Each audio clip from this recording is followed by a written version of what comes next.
My name is Katie. I'm 29 years old. I'm originally from Cork City in Ireland.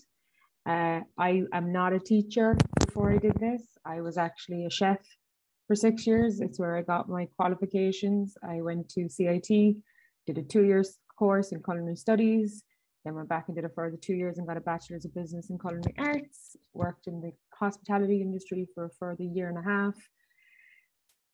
It is a very hard industry to work in, but it was very rewarding and I really enjoyed it, but it just wasn't for me. Ended up doing 5 years as an interior designer and now I'm a teacher. I actually planned on becoming a teacher when I was leaving school initially. My plan was to be a music teacher. However, a very ill-timed and unfortunate injury to my neck and my shoulder and the right-hand side of my body meant that I had to stop playing guitar and piano, and you cannot be a music teacher in Ireland without piano. This was closer to my 6th year in school than anything else. I was too late to change subjects to do something else. And the reason I picked chefing initially was because I wanted to travel. The plan was actually to go traveling after I did the first 2 years of college. Ended up staying for the further 2 and got my bachelor's degree, and just with the way things went, ended up sticking around in Ireland. Then during COVID, not only did my job go, lots of other things happened in my life, and it was just a case of, okay, I'm turning 30 next year. I need to do something now. And teaching had never left my head. It was always something I wanted to come back to. And it's one of those things, like I said, music has always been a huge part of my life. It's like the one thing that I've always gone back to. And it was actually kind of through music, i.e. K-pop music, not only BTS, I promise. There's other K-pop bands if you go and look them up. But I actually really like Asian music. My sister has like a Chinese playlist on her Spotify for years. And during COVID, I got really into Asian music again, and watching a video on YouTube one day during COVID led to a video about a girl teaching in South Korea. Now, South Korea has actually always been something that's kind of been in my mindset, because my godfather's daughter has actually been here for 6 years teaching English. She's actually getting married here. She's staying here permanently. She's never coming home. I won't lie, I've been here for 3 months. I cannot see myself coming back to Ireland at all in the next for the foreseeable future. It is incredible here. But yeah, it was one of those things that one thing led to the next thing, led to the next thing. And that video definitely was that aha moment of like, oh, I can teach in Korea. Oh, I have all the qualifications. I have the bachelor's degree. My passport's in date. I can go and do the TEFL course.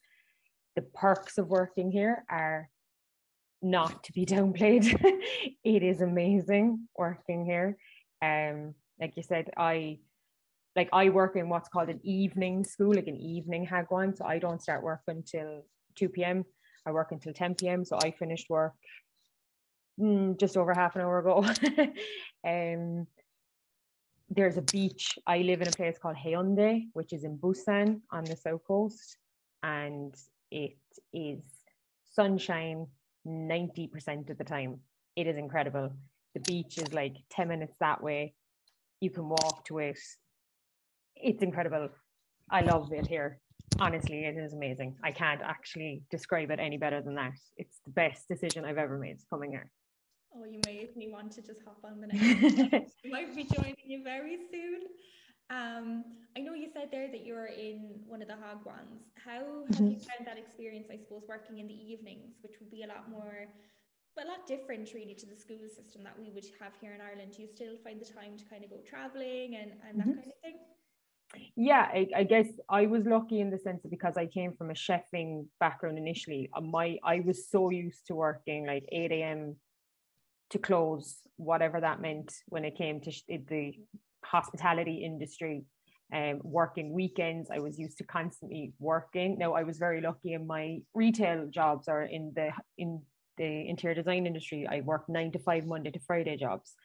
So this again, coming into this, when I did the interview process, I actually initially, when I started the idea to come here, I actually planned on coming here alone. So I was going to come without any help or any support. I just kind of put my head into it. And it was around this time last year, it was April of 2021. I started thinking about it. Now, there's two ways to teach English here. You can go through the EPIC program, which is the English program in Korea, or you can go through the Hagwon system. Now, I've gone through the Hagwon system. Hagwons have two forms. You can either teach day Hagwon or you can teach evening Hagwon. Day Hagwon is basically like a school system type of thing. It's like 9 to 6. And then you have evening Hagwon, which is what I do, which is 2 to 10. If you teach evening Hagwon, you're more likely to be teaching, you're definitely teaching elementary school, and you're most likely teaching middle school too. For me, that wasn't a problem, because I think personally, I was open to any and all experiences. I actually received 3 job offers when I did interviews. 2 of them were for daytime schools, and one of them was the evening school, which is the one I took, because for me personally, it was location over the school, the idea of the school that I was going to be in, because I was a new teacher anyway. I didn't have a preference to what would suit me, what wouldn't suit me.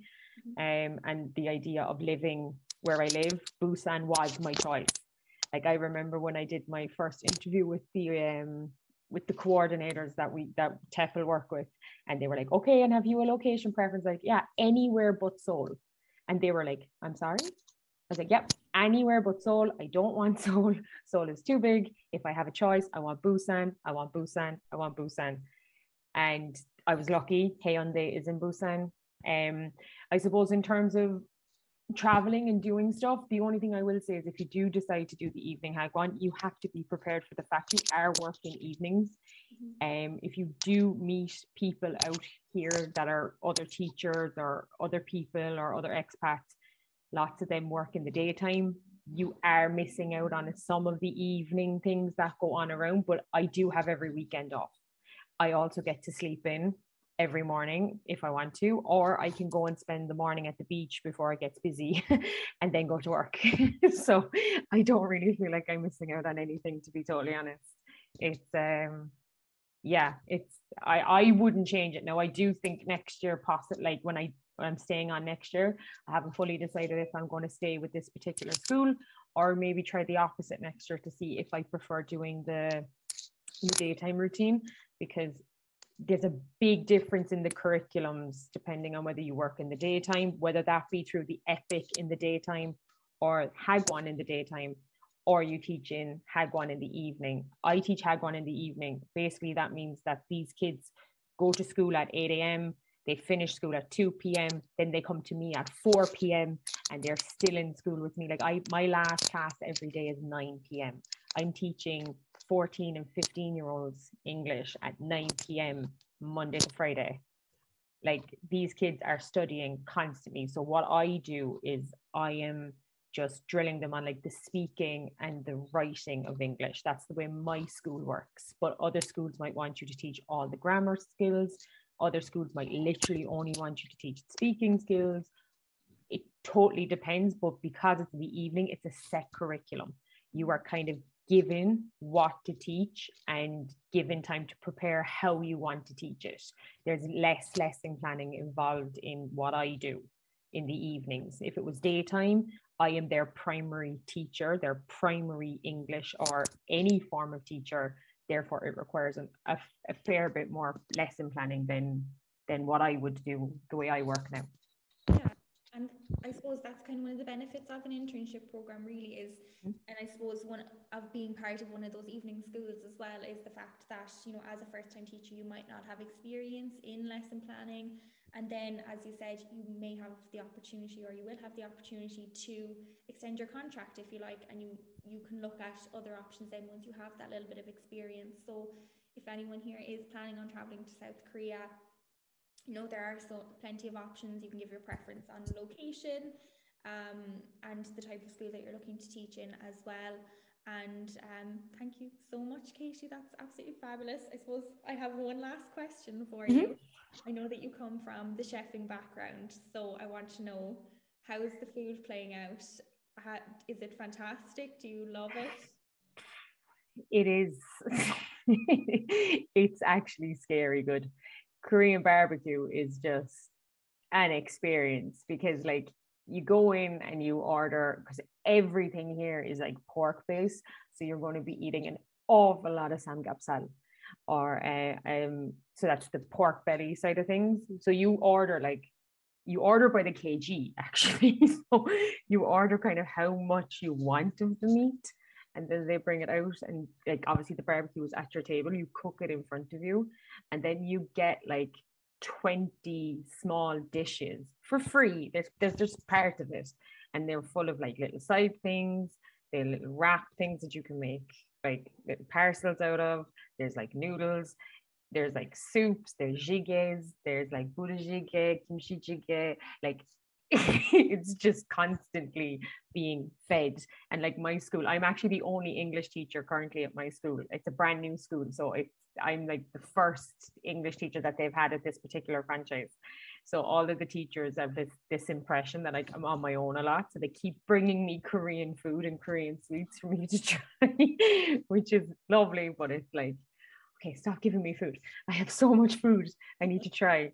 But no, it's incredible. Food here it's no joke. It's no joke. Even like the street food here, like if anyone wants to, like, I have an Instagram page. There's a picture on my Instagram page of like this meal.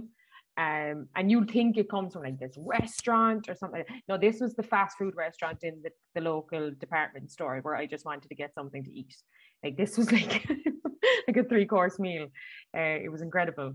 So they don't take their food for any, like it's serious here. Everything is serious here when it comes to their food and like sharing it. It's incredible. Oh, that's fantastic. Yeah, that kind of community, kind of eating together kind of aspect of Korean culture is really interesting, and it's so fabulous. And I'm sure anyone that's looking to go to South Korea will benefit from that as well. So thank you so much, Katie. And I know you said you have an Instagram page. If you feel comfortable and if you'd like to share it Yeah. in the chat box, feel free. And if anyone wants to give Katie a follow and follow her journey in South Korea, I'm sure that it'll be absolutely fabulous to watch. So thank you so much, Katie, and thank you for staying on late to chat to us. You're fine, thank you. Thanks, Katie.